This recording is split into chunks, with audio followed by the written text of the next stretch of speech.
Hi, kay Manny Sanchez from City of Naga, Cebu.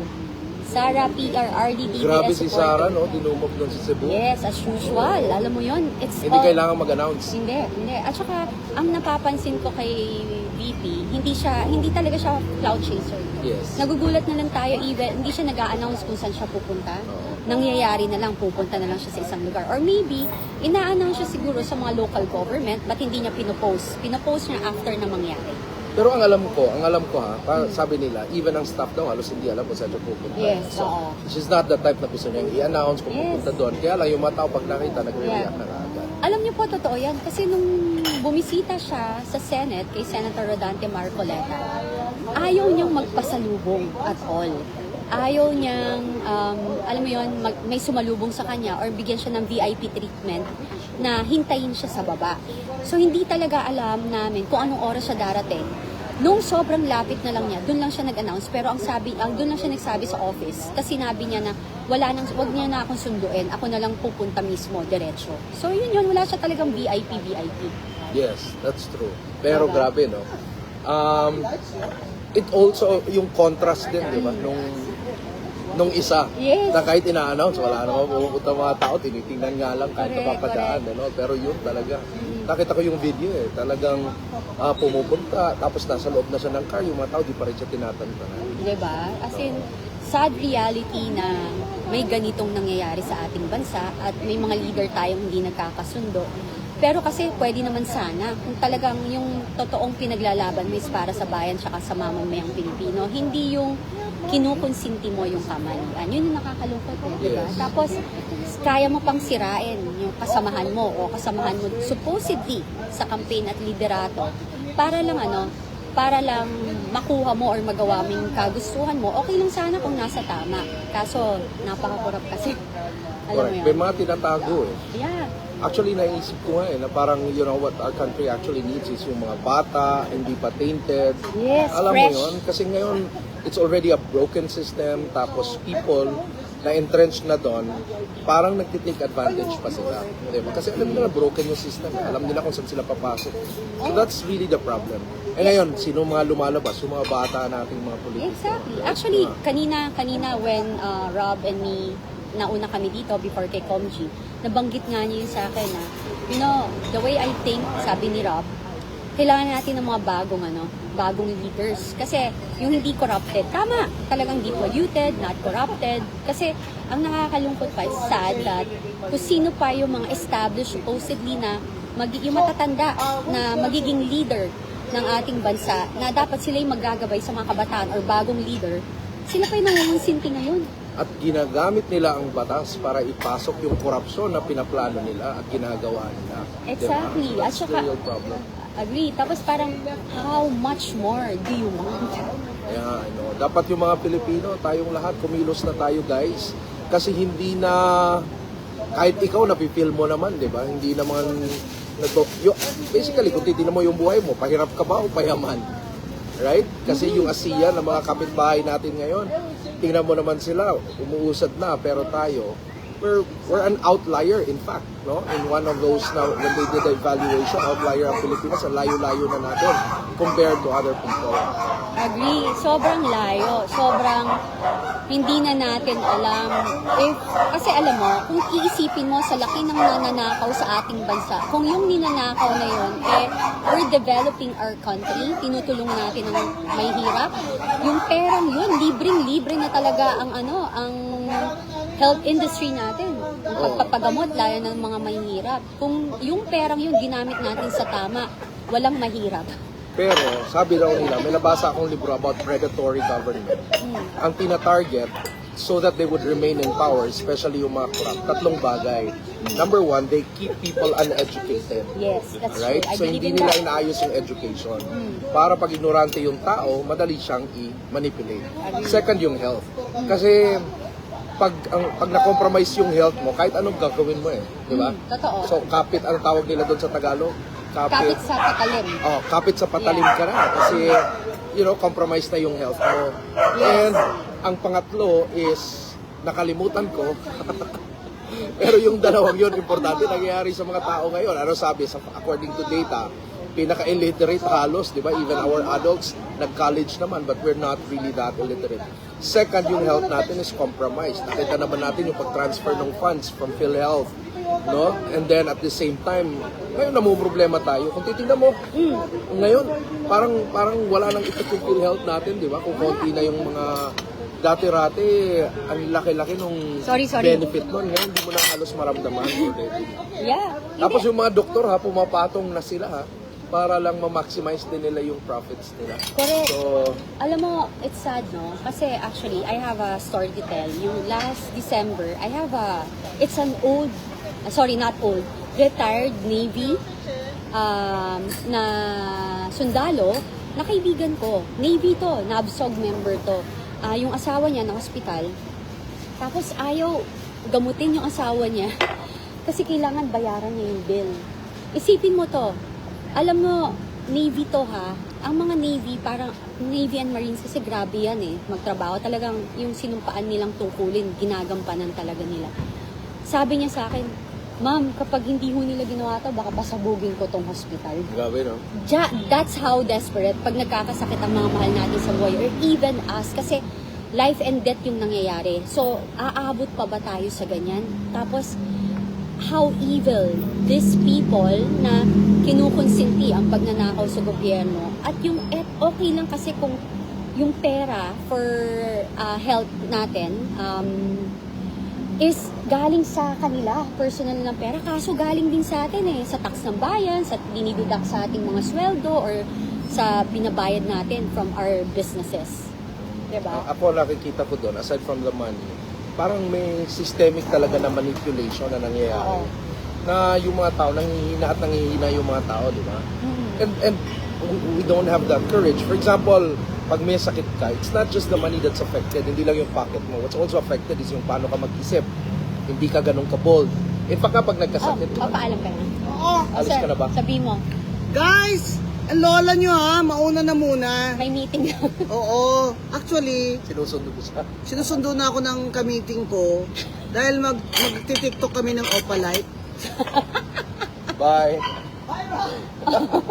Oo, alam mo na yan. Ano yan? GRO. Oo. Ang busy kahit Sunday, nagtatrabaho. Oo.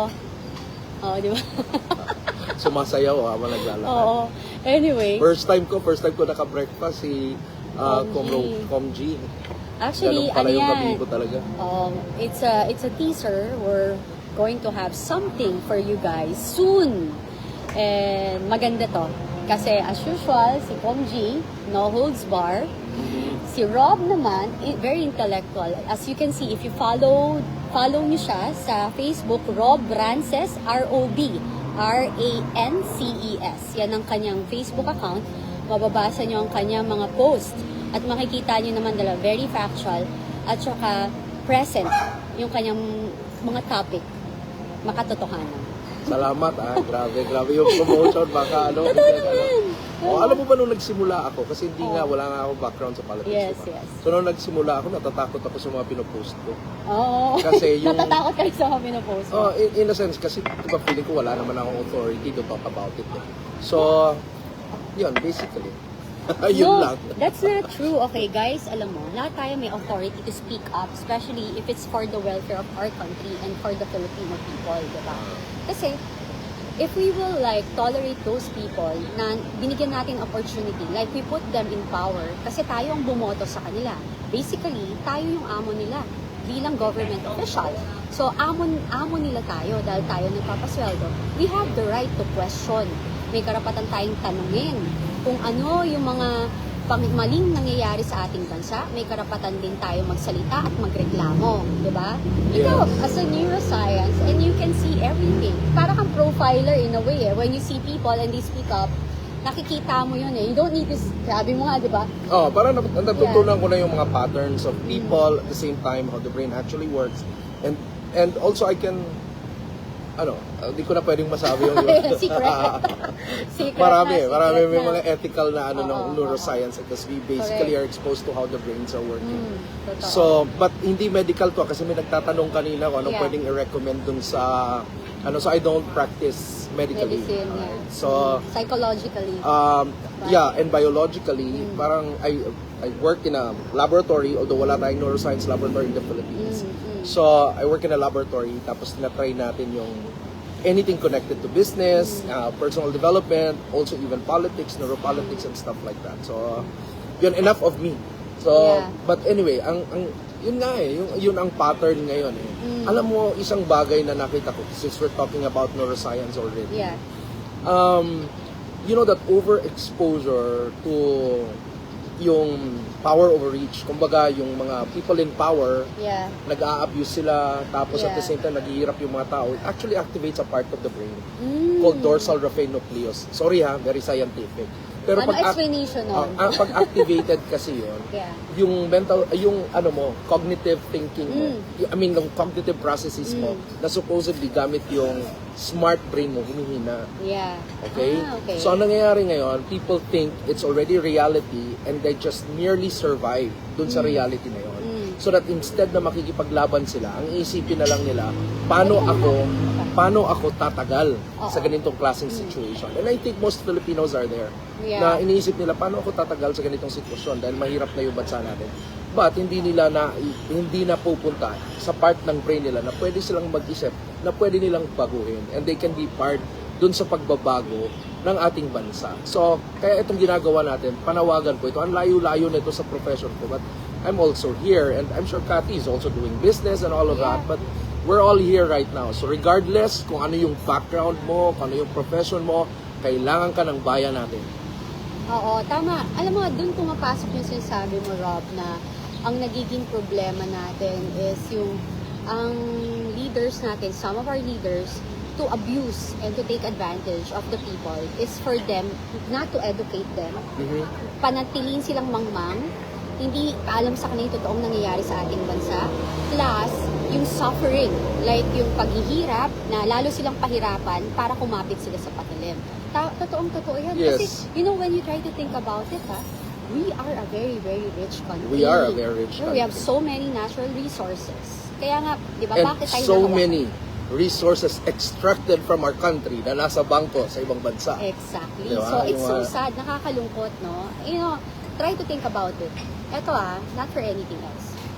Si Lee Kuan Yew, very good friend of the old Marcos. Siya yung nagsabi pa, nag-advise ng mga ibang bagay na gagawin ni Lee Kuan Yew. Yes. Kaya in fairness naman, yung panahon na yun, nasobrahan lang din siya sa power. Kinain siya ng sistema, naging greedy siya, kaya nasira tayo. Diba? Kaya nasira rin ang matandang Marcos. Pero, isipin mo, paulit-ulit ko itong sinasabi, ang Singapore napakayaman. Napakaliit na bansa. Walang natural resources. Walang tubig. Yes. Ang water po nila ay galing po sa Malaysia. Yeah. Kaya ang mahal ng tubig doon. Pansinin nyo, pagpunta kayo Singapore, ang hindi sila basta nagsiserve ng tubig, may presyo yung tubig nila. Yun. Tapos ngayon, gumawa sila ng technology, desalination nga, di ba? And now they're Yes. selling it to other countries. Exactly. So, And those countries, especially also Hong Kong also, ang liit na bansa, pero naging parang bank capital of Asia. yes. And they also, like, ang liit nila, tas ang yaman-yaman nila. Pansinin nyo ho, those countries was handled by European countries or colonized, ang yayaman. Correct. Talagang tinutulungan sila ng mga bansang ito. Pero yung mga, I'm sorry, yung mga western and everything na lumawak, is hindi tayo natutulungan. Oo. Wala tayong development because ayaw nilang umasenso tayo dahil ayaw nilang maging powerful yung country rin natin. Which is we can if we Yeah. only have the right leaders. Ang Diba? the other one na we can reflect on also is yung transport system natin. Yes. Kasi in some countries naman na in a way na colonized, Commonwealth or yung mga during the Spanish era also, they introduced yung train system, di ba? Yeah.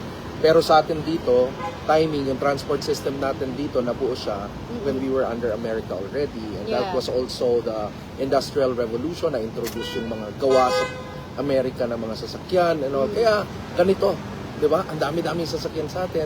Pero wala tayong very systematic na train system dito sa Oo. Pilipinas. Alam mo, Sayang. Archipelago tayo eh. Dapat sana. Diba? Actually, totoo yan eh. Kasi when you go in other countries, very important talaga yung kanilang kanilang, what do you call this? Yung kanilang transportation, di ba? Even yung airport to city. Correct? All airports are so ang gaganda ng airport. Oo, Tayo lang napag-iwanan na talaga tayo. Oo, Rob. kasi pag na-delay yung transport, madidelay syempre yung trading, madidelay yung lahat, yung business activities. I think yun yung hindi natin na-realize dito sa Pilipinas, na pag dinelay mo yung time ng tao na nasa daan siya, lahat yun na-delay, di ba? Di ka Exactly. nakakaabot ng office on time, tapos Yeah. yung mga goods mo, hindi mo na-transport on time. Trabaho, Doon nga sa, negosyo. when I studied in America, yung may specific nga na course just to actually focus on transport system engineering and planning. So, importante sa kanila yon. Kaya lang dito sa atin sa Pilipinas,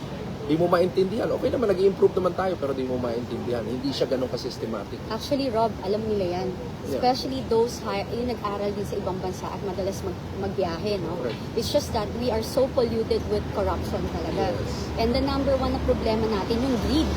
Tapos, alam mo yung sinasabi ko, like my experience dati na, if you're in one group, di ba, eto, regular people, may barkadahan. Di ba, minsan may kasabihan tayo, hayaan mo sila, matanda na sila, alam na lang yung ginagawa nila. Hindi ho natin pwedeng, eto na-realize ko to, hindi ho natin pwedeng i-adapt yan sa pagiging leader natin. Na kunwari, kongreso, na hayaan mo na sila kasi ganyan na dati, normal na yan eh. Yan na yung sistema dati, mali ho yun. Kasi kung may mali, dapat ho may manindigan para umasenso ang bayan. Kasi kung patuloy na ganyan ang ating pag-iisip, paano tayo asenso? Kung ang sarili nating mga leader itself, hindi naninindigan. Kung hindi ko na-correct yung mga kamalian. Nakakatuwa nga na meron yung mga kabataan yun nga yung mas nakakaya actually. Kasi kung sino pa yung bata. Oo, kasi they introduce a new perspective tapos hindi pa sila na-corrupt. So basically, they have a different way of looking at things. In innovation, it's very important. So, you know, if you go to other countries, ang pinaka-potent na power for the development of a country is actually innovation. Nag-change ang lahat. Pero pag maganda yung innovation ng isang country, gaganda din yung economy niya. So it's almost like 1:1, kumbaga. So ngayon, makikita mo, in the Philippines, importante, we don't pay so much attention on it.